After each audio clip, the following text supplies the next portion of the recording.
Welcome to Sitcom Showdown, a podcast that reviews classic sitcom episodes and inducts them into our very own Hall of Fame. As usual, one of us has chosen a sitcom episode and the other guy has no idea what it's going to be. Will they already know it? Will they love it? Can they be convinced that it's worthy? Let's find out on the Sitcom Showdown. Hello again, welcome back to Sitcom Showdown, as Jeff is here and I've got Steve with me. Hello everyone. So it's my turn, and I don't think you're going to be expecting it. It's a little show called George and Mildred. You're familiar with that title? Yes, very familiar with it. Dun, dun, dun. Alright, so What have you got? The sitcom is George and Mildred. It's an episode called The Bad Penny, which is the second episode of George and Mildred. Episode 2 of Series 1 from 1976. So slap bang in the middle of the 70s. Mm-hmm. And unusually, they did 10 episodes in that first series instead of the more common 6. Right. And what about the second? I don't know. And it was on Thames Television. Yep. So I'll give you a description of the sitcom. Yep. George and Mildred, a British middle-aged couple, they used to be landlords to a trio of youngsters in the sitcom Man About the House, which ran from 73 to 76. Although they crammed in 6 series at that point, but which was all very hip and trendy because it had unmarried young ladies letting a man live in the house and all that sort of stuff. So they were the landlords who lived downstairs, George and Mildred were. But at this point, they sold up their old place with the top flat above it, and they're moving into this new neighbourhood, which is Peacock Crescent in Hampton Wick, which... Is that an upmarket address? It is, with my imitation of a posh accent. It is a bit toity? It is a lot more toity than where they were living, and much more toity than George's background and all that sort of stuff. Being posher than the common abodes they've dwelt in the past, the hilarity ensues in their relations with their well-to-do neighbours, the young 4 Mile family, Geoffrey and Anne 4 Mile, and their little 6-year-old son, Tristram. I remember the bloke. Yeah, he's a memorable dude. It's the sort of place where, Mr. 4 Mile will say to Tristram, "Don't bounce the ball on the lawn, Tristram, it bruises the grass." So, I like to think that he's sort of like a male version of Margot from The Good Life, in that, he wants to present the best possible impression at all times to the people he seeks to ingratiate himself with. A good facade. Yeah. So, yes, that's the basics of George and Mildred. It ran for 4 years, 1976 to 1980, and in 1980 they made a film, as they often did with these sorts of shows. A George and Mildred film. Yeah. Hey, apparently, I was reading it's quite common for some of these popular ITV type series, is that they would make a film. So maybe they made a film of Man About the House, I'm not sure. I didn't look into it. So this would have probably run for many more years, but Eutha Joyce, who is Mildred, died in 1980. Right. And the film was just coming out, and then they whisked her off to hospital, and unfortunately she died. Oh. And there was another series slated that obviously then never got made. So how old would she have been then? Early 50s. Wow. Or mid 50s, yeah, and it was a liver thing. Is this an appropriate place to ask? Did the characters George and Mildred change noticeably between Man About the House and this series? I don't think so. And if they had, maybe that, the point of the sitcom would be, how are they going to change living in this new neighbourhood? Right. And if George changed his spots, then maybe it wouldn't have been as funny. Mm-hmm. Yeah. But, no, so I don't think they did. But I haven't watched series 2, 3 or 4. Right. So, I can't comment. So the stars of this, we just mentioned Eutha Joyce, which is a great name. It's a very memorable name. How do you spell that then? Yootha.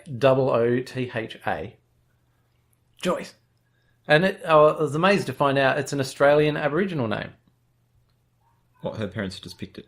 Well, there was a dance troupe, and I'm vague on the details, but there was a dance troupe, and they were touring around or something, or one member of this company was named Eutha, and she might have been Australian Indigenous, I'm not sure, but either way, they came across this name and they really liked it and named their daughter Eutha, which is cool. Like Kylie became very popular, and as we know, that's an Australian Indigenous word, so there you go. There you go. Hey. But Kylie caught on and Eutha didn't really catch on. What could you do?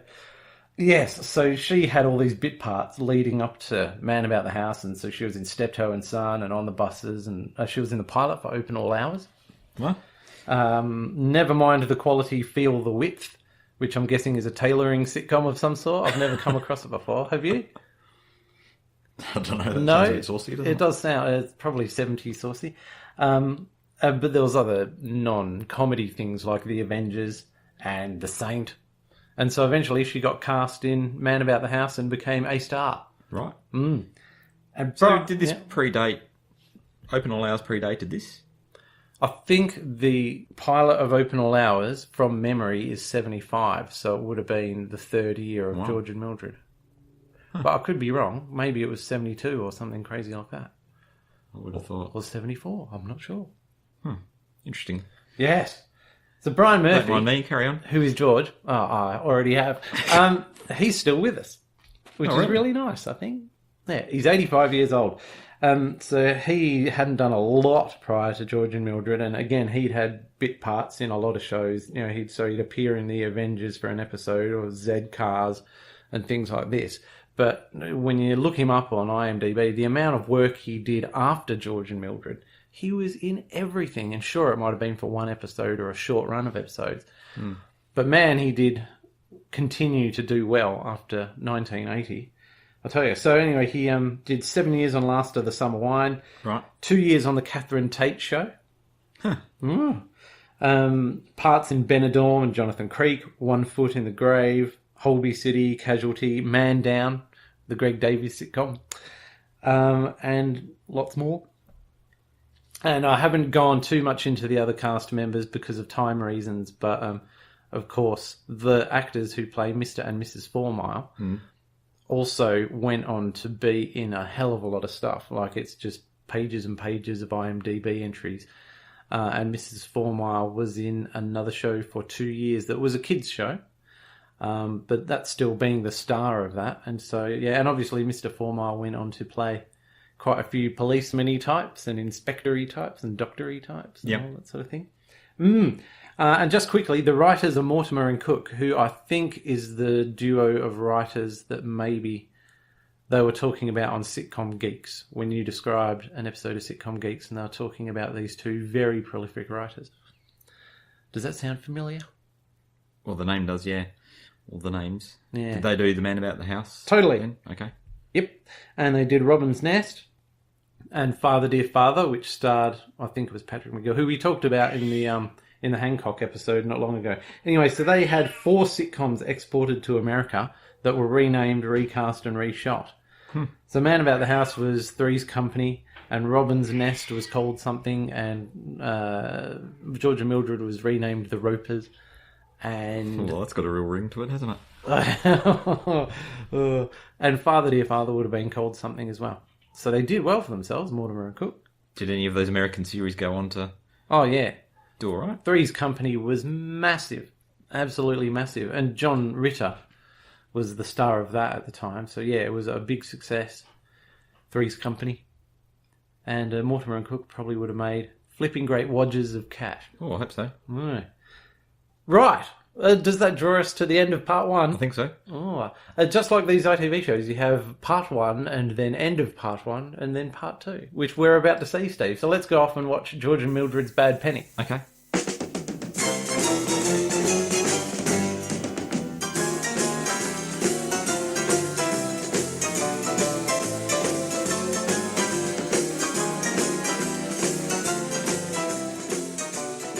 George, when did we... I mean, look at that chair. Your father gave us that chair.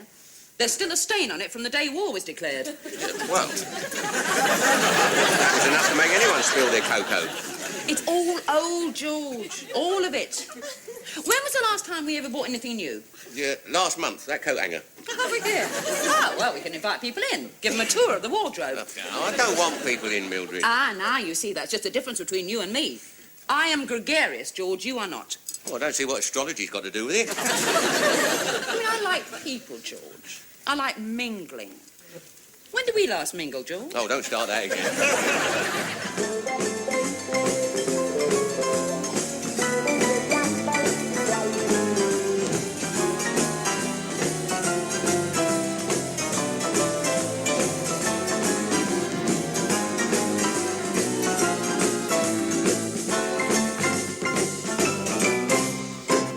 Right, we're back from having watched George and Mildred's The Bad Penny, which is season 1, episode 2.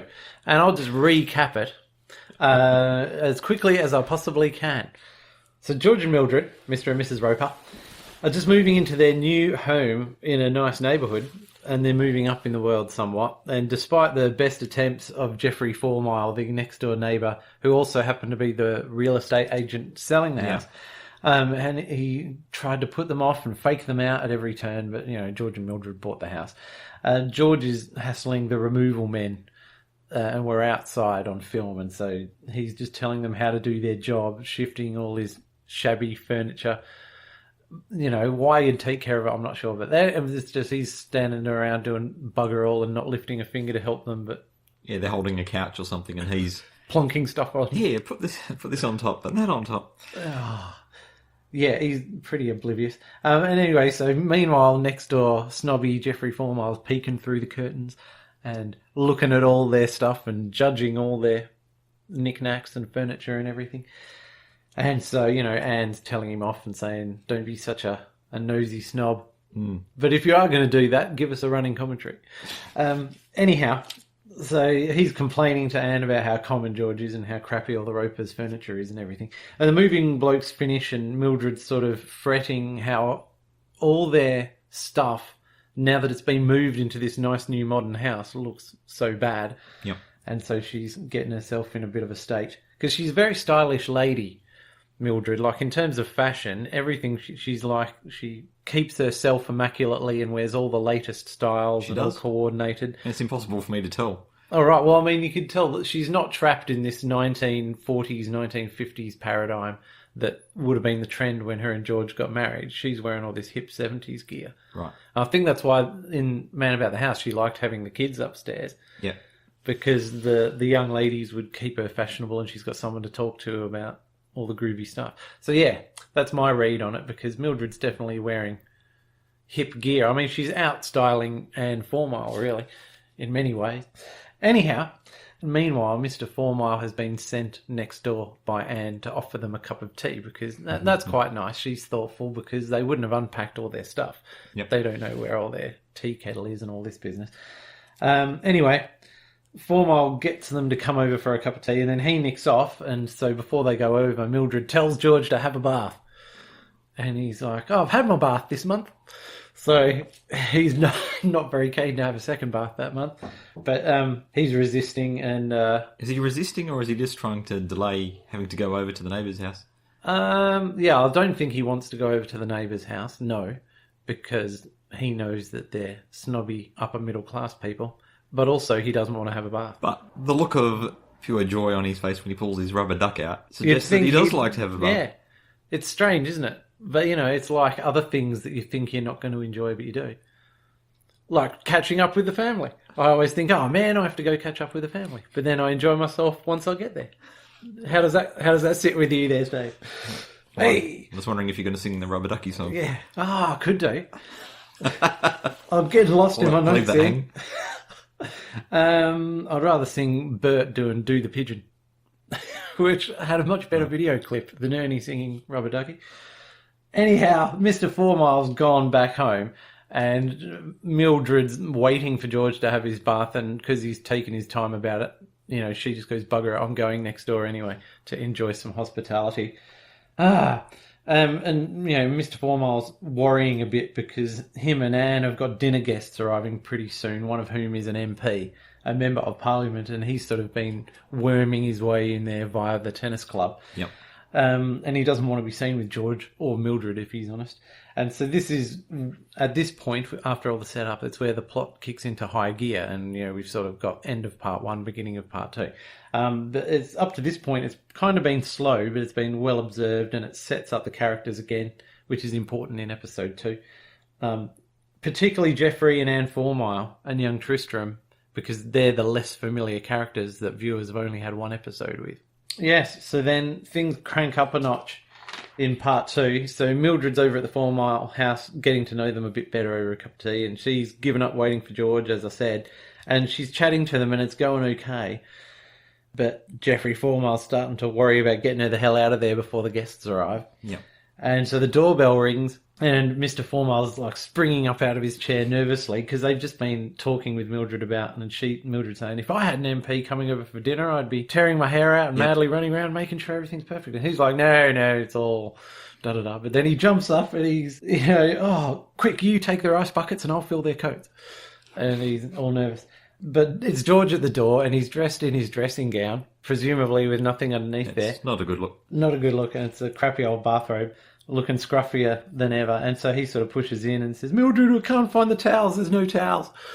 And so Mildred's really embarrassed, and she follows George out of there to, go and sort out this towel business. And Mr. Formile's very relieved that they've gone. They're off his hands.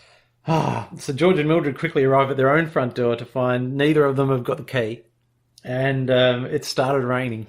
So then they have to trot back next door, and Mr. Formile's incensed to see them there again. But anyway, he drags the ladder over there and helps them climb up into a window. And so George is right. All right, Mildred, up you go.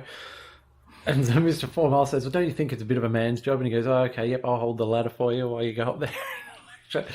Anyway, so George goes up the ladder, which they realise is a bit of a mistake because he's got no Reg Grundies on, and if they happen to look up, they'll see everything. Yeah, they'll see the garden gates. The garden gates. George ends up getting into this window. I don't know how he got in there because it looked pretty precarious. Mr. Formile takes the ladder away. They go back to the Formile house, and for some reason Mildred goes over there, presumably because she's still locked out, and just to finish her sherry. And Mr. Formile's thinking, right, if we can just get rid of Mildred soon, then we'll be fine. But then, so the guest couple arrive, and Mr. Formile hasn't yet unloaded Mildred, which annoys him. And there's this very good sequence of awkward chat between the guests and Mildred. And because Mildred's normally really switched on, a good conversationalist, but she really stuffs this up because she's curtsying to this guy. I've never met a member of parliament before. And he goes, well, you still haven't. It's my wife who's the MP. Yeah. And then this bit about, well, what else do you do apart from being an MP? Well, I'm the MP lady says I'm a parliamentary private secretary. She goes, oh, I wish I'd learned to type. And she commits a few faux pas. Yeah. And she realises she's doing it at the same time. Because she's not oblivious. Yeah. Like George is. So it's not going well. And then the apparition of a soaking bathrobe George shows up at the back double doors. And this is just the last straw for Mr. Formile, who it couldn't be worse. And he climbed up into this room, George, and he's like, oh, I found my towels. And as you said, he's found his rubber ducks. But then two more rubber ducks. He had one in the bathroom. He's found two more. So if he's got three, he must love bathing. Or, who knows. Let's not point out the plot holes. We've got a little bit to get through here. So George gets up. Let's not get hung up on rubber ducks. No, exactly. He's been up in the room, found the door is locked. So even though he's found the towels, he can't get into the rest of the house from this second bedroom or whatever he's in where they've stashed boxes of stuff. Anyway, so he's had to shimmy back down the drain pipe in the rain, and he falls off and hurts his knee or whatever. And then he limps over to the back glass doors of the 4 Mile house, knocking, and Mr. 4 Mile's just more, and he draws the curtains on him and just wants to pretend he's not there. But anyway, Anne 4 Mile, being the nice young lady that she is, she lets him in. And yeah, basically it all goes badly from there because from the point to, it was horrible falling off that drain pipe. I've got a bruise the size of it. And he starts trying to show them this bruise on his backside to this MP lady. And it all starts going horribly wrong. So Mr. 4 Mile calls the locksmith, and, obviously while they're waiting an hour for the locksmith, it's a predictable nightmare of George having too much brandy, sitting himself right next to the MP lady, and then starts going, you're a bunch of Tory twits, and you haven't got a very good policy on budgie seed, and, just basically getting tanked and making a nuisance of himself. Perhaps are about the budgie seed. Oh, man, and calls them chinless wonders. But all the while, he thinks he's having this sparkling pre-dinner conversation. And poor old Anne 4 Miles in the kitchen's desperately trying to delay serving dinner because they don't want to have dinner with George and Mildred as well. So the food's getting ruined, and she says, it'll be all cock and no van. Well, yeah. I've never had cock o' van. Have you had cock o' van? No, but I've had rat o' van. Rat o' van. It's rat. It's been run over by a van. Thank you for that. That was quality. I like that. Anyway, we're nearly at the end, so it's the worst case scenario. Basically. A male chicken that's been run over by to cut a long story short, The locksmith rolls up, takes George and Mildred next door, opens the door for George and Mildred, and she's right, well, you better have this bath. And he goes, oh, it will run cold by now, don't worry about it. And she goes, run cold. And then this tidal wave of soapy waters coming down the stairs and in their brand new house and probably ruining it. And I don't even want to think about what's going to happen to the house after that. End of episode. That's it? Yeah. I don't want to think about the mould and the carpet and all the other things. It must have been an insurance job for poor old George and Mildred. Would have been. But, you know. It might have ruined their furniture, and maybe they got some new furniture out of it. Oh, could be. We'll have to tune into episode 3 to find out. Where it's not mentioned. Anyhow, let's see what comments we've got, because I'm sure we're running out of time here. We'll find out what you think, Steve, if you want, or I can go, whatever you like. You go. Okay, well... And I'll chime. Straight up, I love seeing the Thames television intro. And I heard you singing along with it. Yes, I like that little jingle. Yeah, it's a brilliant childhood familiar thing, isn't it? Yep. So what I found was there's nothing that makes you absolutely cack yourself, but there's a lot of... They're cramming it into 22 minutes. And there's a lot of quick, subtle gags that reward rewatching. And there's some good stuff on there. And the characters are very likeable. And they're even the child, as far as child actors go, he ain't bad. And I liked how Jeffrey Formar was basically dressed like John Pertwee. He had the ruffly sleeves and the ruffly collar, and it's just so unbelievably 70s. Gags. So they're simple, enjoyable gags. I mean, there's a hell of a lot of Bundy-esque Mildred ripping on George the same way Peggy rips on Al. And they're very similar because, you know, Peggy dresses the same way as Mildred does, and Al and George are both no-hopers. It's pretty much Married with Children before Married with Children and without children. You think that's why you connect with this? Oh, it could be. Well, I'd bought this disc and watched it once when I bought it years ago, and then I pulled it out of the collection to give it another go, and I was very pleasantly surprised with the quality of everything in it. I didn't remember it being... Because I find myself cheering for Al when I watch Married with Children. Yes. When his wife picks on him and everything like that, but George, I think he's just too lame to get behind, really. Absolutely, and at least Al was a high school football star, and he is intelligent. Yeah. Yeah, it's just that it's his personality, not his intelligence. Whereas George, there's scenes where he does seem very switched on and he's not completely oblivious and he realises what's happening, but he just wants to be his own simple self. Well, he's trying to pat an imaginary dog. Yeah. I'd say brings his IQ into question, surely. Oh, no, it does, yeah. He just has glimpses of breakthroughs, you know. But basically this is class comedy. It's a comedy of embarrassment. Mildred's smart and aware, but she's sort of bitter about being married to George, and she's very social climbing and unfulfilled. But she's always willing to give him a chance. She gives him infinite chances, which I think is quite endearing and nice. Another thing I wanted to bring up, which you only see a little bit of it in this episode, but you do see it in other episodes as it goes on, is the conversations between George and Tristram. And these are people without affectations, and they don't stress so much about what they're going to say and what they're going to do to look good in front of other people the way the 4 Miles and Mildred do. And so you get these very genuine conversations, and they're totally mismatched, obviously, but they're sort of, George being the way he is, him and the child are almost on the same level. I was going to say, he is a child. Yeah. And they're really sweet little conversations throughout the whole series, and that's quite a nice thing. That's about all I've got until I get to my reasons why it should go in the Hall of Fame. But, oh yes, just one last gag is, look at that chair, George. Your father gave us that. You know, it's old and ratty. There's still a stain on it from the day war was declared. Which is a brilliant gag. Yeah. And it's easy to miss those because being on commercial TV and having to cram it in, they cycle through these jokes pretty quickly. Anyway, what have you got? I'm trying to get my head around this rubber ducky plot hole. Yeah. I'm still trying to get my head around this situation where George climbs up the ladder. He gets in somehow through the open window into the room. And then he's locked out from getting into the rest of the house from this room. Someone had key locked it from the other side. So I'm just thinking to myself, they've taken the time to lock the door. And having opened the window. With this key, yet they've opened the window and it's raining. It's like, It doesn't pay to think about it, does it? It's incomprehensible. It is. Well, that could be a cultural thing. I guess George is a bit incomprehensible. Oh, well, that's true. Yeah.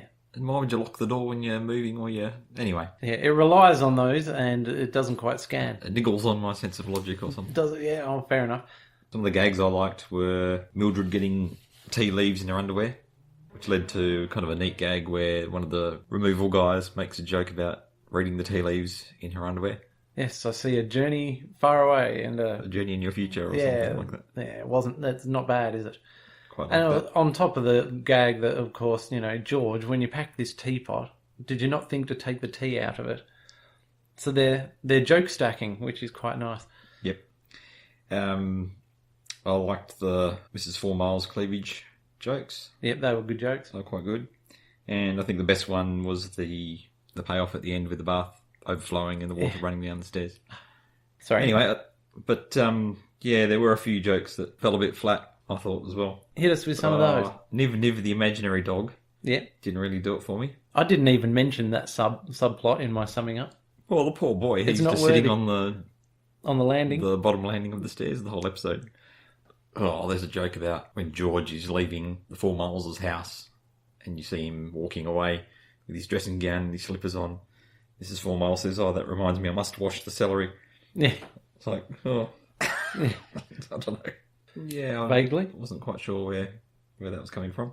There was a joke where Mr. 4 Miles is at George and Mildred's house, and George, he's just come in actually, and George is holding this vase, this horrendous orange vase, and George is saying, "That's been in my family for 20 years, obviously bemoaning the fact that it's been broken in the move. Mr. 4 Miles says, "Oh, that's a long time to keep a broken vase." Like, He goes, "It wasn't broken until just now." He goes, "Oh, you surprised me." Yeah, that's right. It doesn't hit the mark. I know, I just find George annoying. I can't get behind him. He's just annoying. No. You find him annoying? This episode absolutely gives you nothing to get behind him on. In other episodes, they'll, tilt things his way a bit because you can see other people's pretensions are just very make life complex and annoying, whereas he doesn't have those pretensions, so he just wants to live his life. It's hard to know whether he's become pathetic because Mildred's just taken over, or Mildred's taken over because he's pathetic. Yeah, I reckon it's a combination of both. Combination of both. See, the thing about this episode is it really sums up where the relationships are at and what's going on, and it's got the whole class-based comedy and comedy of embarrassment and a little bit of disaster com with the shimmying up the window and being locked out and farce, and whereas other episodes sometimes aren't that involved and they've got a bit more of George's point of view and things like that. So in this one, you definitely can't get behind him, and I'm with you on that because he just makes a nuisance of himself and is absolutely hapless in every way. Yep. Yeah, it's not always like that, though. So in summary, as you've closed your laptop, I think I was unexpectedly pleased with George and Mildred recently, looking back over it, and I think it totally encapsulates the 70s in look and attitude and some of the subject matter as things are changing. It's vintage Mortimer and Cook, which is good. And just I was blown away by how good Eutha Joyce is as an actress. She's just mind-blowing. It's brilliant. And Brian Murphy's good. And the whole cast are good. And like I say, even the young chap, whose name I should have had enough respect to write down, as a child actor, doing a good job. But and I think out of the episodes I have access to, that episode was the best example of what George and Mildred does and what it is. It's not the complete picture, but it is a very effective picture. So that's where I'm at on this one. I was pleasantly surprised by George and Mildred, so I thought I'll whack it on Sitcom Showdown. Yep. So what's your view? No, I mean, I wasn't filled with confidence. Not as hot on it. Yeah, as you no, are. that's fair. I agree with what you're saying about the actors. I thought they did a really good job. There was just, I think, because a few jokes through there. And I wouldn't say I didn't enjoy it either. It didn't hit all the woody high notes that I was hoping for it to hit. And there are a few jokes that landed a bit flat for mine, but maybe I'm No, I think that's viewing pretty... it through 2017 eyes or something like that. Oh, you could be. But I think objectively, those examples you listed of ones that fell flat did fall flat. Oh, The so celery legs gag wasn't a winner. and nor was the broken vase one. So yeah, I was expecting... You're expecting a bit of pushback. Oh yeah, totally. I was expecting that this might not make it into the Hall of Fame. Anyway, yeah, so what's the proclamation? Oh, I don't think I can get behind this one, Jeff. Okay, so we've got to fire up the database Yeah. and put it into the ones that didn't make the Hall of Fame. Yep. Okie dokie. Number 3 on the list. Yes. Well, I'm not crushed by that. And I think there's more George and Mildred to be enjoyed. If I was walking along and I saw a few more DVDs going cheap, I'd definitely buy them. So the official proclamation, George and Mildred, the Bad Penny, has not made it into the Hall of Fame. But something will come along next week that hopefully will, and that'll be your turn, Steve. Yes, and we're going for a bit of Christmas flavour. Okay, sorry, yes, give us the rundown on what the plan is for that. Well, the plan is to, in December, run a couple of Christmas episodes. Oh, yeah, okay, so it's going to be a fun December. Yep, it will be. Alrighty, well, would you like to sign off? All right, thanks for joining us, everyone, and we'll see you again in a couple of weeks. See ya. Bye! Join us next time on Sitcom Showdown when we'll be putting another 5-star episode under the microscope. And in the meantime, you can contact us with feedback on Facebook, Twitter @Sitcom Showdown, or by email sitcomshowdown@gmail.com.